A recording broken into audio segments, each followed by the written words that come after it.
梁國雄議員，主席嗰個問題咧就好人話唔俾錢去賑災嘛，問佢就係專款專項去監察得唔得？咁而家又冇呢個急需性啦，咁你稍為遲啲去說服香港人同埋本會，你係專款專項可以監察到嘅。咁我覺得好笑，俾錢日本，日本捉到個貪官咩？捉到貪官咩？而家淨係四川省災後捉到個貪官都已經不計其數啦。雖然而家我哋嗰啲錢可能佢唔敢貪，或者貪得冇咁多。喂，我覺得真係好笑啊！我係未聽過議會話嗰啲錢監察得用得好啲係罪過嚟嘅，係咪？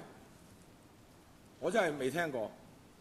咁你話哦意思，咁你意思，俾遲啲會唔會死咧？